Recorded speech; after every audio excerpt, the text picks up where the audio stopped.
your favorite shopping destination, Value Zone Hypermart. ఇప్పుడు మన అమీర్పేట్ లో పిల్లర్ నంబర్ 1081 వద్ద. అంటే మీరు స్పెషల్గా మీ లైఫ్లో స్పెషల్ ఫ్రెండ్స్, స్పెషల్ ఫ్రెండ్షిప్ ఏదైనా ఉందా? వీళ్ళు కాకుండా పర్సనల్గా కావచ్చు, ప్రొఫెషనల్గా కావచ్చు.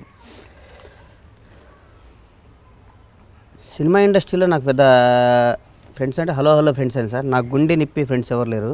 ఓకే. నాకు ఇండస్ట్రీలో నాకు మోరల్గా సపోర్ట్ చేసింది నాకు ఒక 5 ఉన్నారు సార్. కొంచెం పవన్ కళ్యాణ్ ఆయన పక్కన పెడదాం, ఆయన దగ్గర తర్వాత వద్దాం. ఓకే. బయట ఆడ కొంచెం అట్లా ఒక ఆయన ఇక్కడ నారాయణగూడలో ఉంటాడు, జయంత్ అని ఒక ఆయన.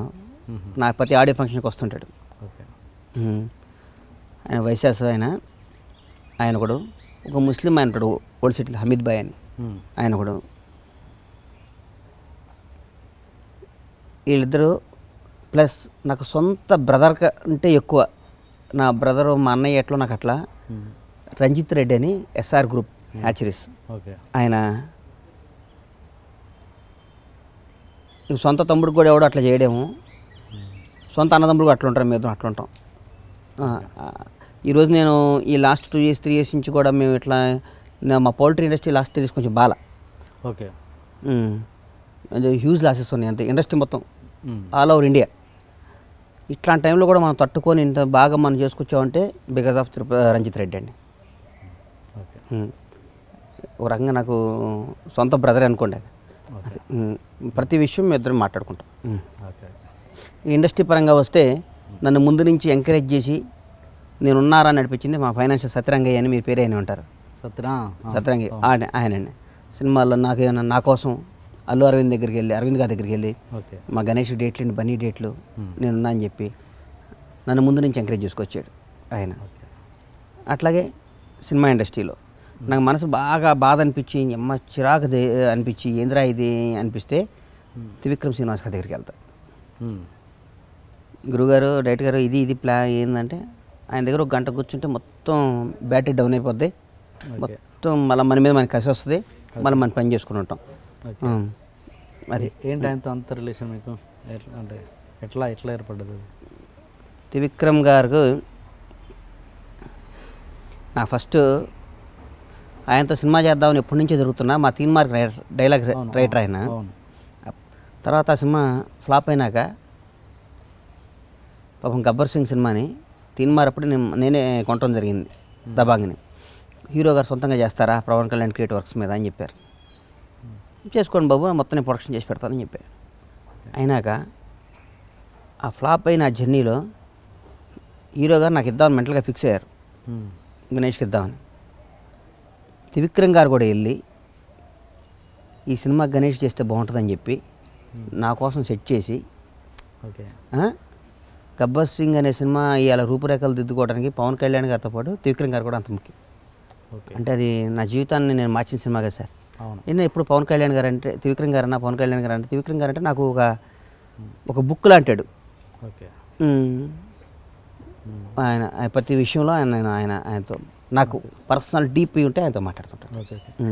తీన్మార్ సినిమాకి త్రివిక్రమ్ గారు పర్ఫెక్ట్గా పూర్తి స్థాయిలో వర్క్ చేశారండి, లేదంటే కొంచెం ఆయన వేరే ప్రాజెక్టులో బిజీ ఉండడం వల్ల దీని మీద అంత కాన్సన్ట్రేట్ చేయలేకపోయారు అన్నది ఒక టాక్. నిజమేనా? ఇంతవరకు ఏం లేదు, బ్రహ్మాండంగా రాసి పెట్టారు. ఆ సినిమాలో ఈ కర్ణుడి సాగు 100 కాండాలని కానీ పాపం త్రివిక్రమ్ గారు కానీ కథలు ఎవరు లేదు, టైం లేక దాని మీద కొంచెం ఇంకా మనసు పెట్టలేదు. చూసారు ఆయన పాపం ఆయన అన్నీ చేశారు సార్ ఆ సినిమా. ఏమో ఇప్పటికి కూడా నాకు అర్థం కాదు సార్ ఆ సినిమా ఎందుకు ఆడలేదు. నాకు గబ్బర్ సింగ్ కంటే అదే నచ్చింది ఎక్కువ, మరి ఏందో నా కర్మ. నాకు ఇప్పటికి కూడా సరే, ఇప్పుడు కూడా మీరు సినిమా చూడండి, పిండేస్తుంది గుండె, ఎందుకు ఆడలేదు మన చేతిలో ఏముండదేమో అని అనిపించింది. గబ్బర్ సింగ్ తర్వాత ఆ సినిమా పడి ఉంటే హిట్ అయ్యేదేమో. ఇప్పుడు రిలీజ్ చేసిన దాన్ని సరిగ్గా ఎడిటింగ్ చేసి త్రివిక్రమ్ గారితో చేస్తే మళ్ళీ సూపర్ హిట్ అయ్యేది, డౌట్ లేదు. ఓకే. ఇంతే మర్చిపోయాను, కుటుంబం గురించి మాట్లాడడంలో మర్చిపోయాను. మీది ఉమ్మడి కుటుంబం, ఇప్పటికీ మీరు నాకు తెలిసి కలిసే ఉంటారు కదా? బ్రదర్స్ ఒకటే బ్రదర్. అదే బ్రదర్స్ అంటే మీరు ఇద్దరు, అండ్ సిస్టర్స్ ఏం లేరు. సో చెప్పండి, ఉమ్మడి కుటుంబంలో ఉన్న గొప్పతనం ఏంటి? మీరు దాన్ని ఎలా ఎంజాయ్ చేస్తున్నారు? ఎలా ఇప్పుడున్న యూత్కి మీరు అది ఎలా మెసేజ్ ఇస్తారు? ఎప్పుడు మా అన్నకి నాకు నీది నాదని రాలేదు సార్ ఇప్పటివరకు, రాదు కూడా ఏమో. అట్లా శివబాబు బండ్ల అనే మావాడు, అవును, ఇప్పటివరకు మా ఇద్దరికి రాలేదు, అది రాదు కూడా ఏమో. ఎందుకంటే ఇక మా పెద్దదానికి మా అన్న బిడ్డకి పెళ్లి కూడా చేస్తున్నాం, నెక్స్ట్ ఇయర్ ఇప్పుడు చేస్తాం కాబట్టి మాకు ఇక రాదు. ఇక మేము అందరూ అనుకుంటారు నీది నాది, అట్లా మా ఇద్దరి మధ్యన ఉండదు మాకు.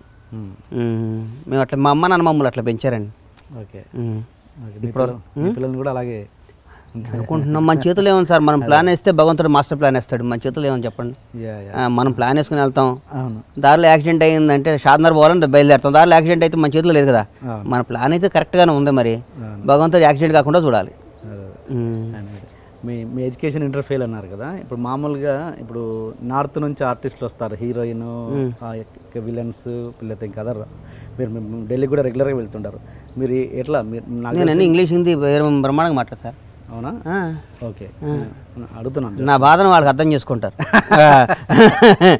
ఇది ఇంగ్లీష్ సాధనాలకు తెలిసినాక నాతో మాట్లాడతారు. కంటెంట్ అర్థం, నా బాధ అర్థం అవుద్ది, కంటెంట్ ఎందుకు. ఈ ఫుల్ బట్టలు ఏమైనా తప్పులు ఉండొచ్చు కానీ నా బాధ వాళ్ళకి అర్థమైపోద్ది. కాజల్ గిజల్ అందరినీ ఎవరినైనా హీరోయిన్ ఇంగ్లీష్లో వాయించిపోతుంది వాడిని. ఫుల్ మీద కామెడీ చేస్తుంటారా?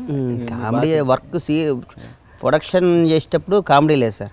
కామెడీ అనేది భాష మీద. సినిమా స్టార్ట్ అయ్యేదాకా డైరెక్టర్ని హీరోని నా ఫ్రెండ్స్లా చూస్తా. సినిమా స్టార్ట్ అయిన రోజు నుంచి ఎనిమిదిలా చూస్తా, ఎందుకంటే నా సినిమా నేను దెబ్బ కొడతారా అని నా మనసులో అట్టుంటా. అమ్మో వీళ్ళు ఏం చేస్తున్నారు చూడాలని. సినిమా అయిపోయిన దగ్గర నుంచి మళ్ళీ వాళ్ళు, ఎందుకంటే సినిమా అనే ప్రాణం సార్ అక్కడ. మమ్మల్ని బతికిచ్చేది సినిమా కాబట్టి సినిమా తర్వాత ఏదైనా. కానీ మీరు సినిమా ప్రొడక్షన్, మీరు ఒక ప్రొడ్యూసర్ అంటే మీరు జస్ట్ ఏమంటారు, కాంబినేషన్ సెట్ చేసే ఒక పర్సన్గా అయ్యారు, కానీ సబ్జెక్ట్ విషయంలో మీరు ఇన్వాల్వ్ అవుతారా? తప్పకుండా అవుతా సార్, తప్పకుండా. ఇప్పుడు దిల్ రాజు గారు లాగానో వాళ్ళ అంతా ఇన్వాల్వ్ అయ్యి చేస్తారు. నాకు బేసిక్గా ఏంటంటే సార్, రాజు వాళ్ళందరూ ఏమో సినిమాలు ఒక్కటే చేస్తారు. Okay okay. నాకు ఆయన కూడా ఉన్నాయిగా, రియల్ ఎస్టేట్స్, ఆటోమొబైల్స్, ఇవన్నీ వాళ్ళ బ్రదర్. నాకు 4 వ్యాపకాలు. నాకు నెంబర్ 2 ఏంటంటే, సినిమాలు చిన్న సినిమాలు తీయాలని ముందు ఉండేది కానీ భయపడేవాడిని సార్ నిజంగా, డబ్బులు పోతాయేమో రా అని. ఇప్పుడు ఫిక్స్ అయ్యా, సినిమాలో కూడా డబ్బు ఉందిరా అని, మంచి సినిమా తీయాలని. ఇప్పుడు చిన్న సినిమాలు కూడా శ్రీకాంత్ అడ్డాలతో వాళ్ళతో అనుకుంటున్నా. ఓకే, సినిమాలు చిన్న సినిమాలు కూడా చేస్తాయి, పిచ్చిగా చేస్తాయి సినిమాలకి, మంచి సినిమాలు చేస్తా, కథలో ఇన్వాల్వ్ అవుతా. నేను నా సినిమా చూసినప్పుడు ఇక్కడ తప్పు ఉందని మనసులో అనుకుంటే అదే ఆడియన్స్ తప్పేవాడు సార్. నేను ఇక్కడ తప్పు ఉంది అనుకునేవాడిని, తప్పు చూసుకునేవాడిని. నాకు తెలుసు సార్, నేను పనిచేసే డైరెక్టర్లు వీళ్ళు ఏంటి, వీళ్ళ క్యారెక్టర్ ఏంటి, వీళ్ళు అందరూ ఏంటి, నాకు తెలుసు అన్నీ. Okay okay. కానీ అనేది మ్యాక్సిమం మీరు కొన్ని సినిమాలకి స్టేట్మెంట్ ఇచ్చినట్టు కూడా 60 రోజులు అసలు నేను పట్టించుకోలేదు, పూరి జగన్నాథ్ మీద వదిలేసాను, 2 అమ్మాయిలు 100%. మరి అది అప్పుడు మీరు ఇన్వాల్వ్ కానట్టుగా? ఇన్వాల్వ్ కానట్టు అంటే అప్పుడు బాద్షా సినిమా షూటింగ్ జరుగుతుండేది, పూరికి నాకున్న రిలేషన్ అట్లాంటిది.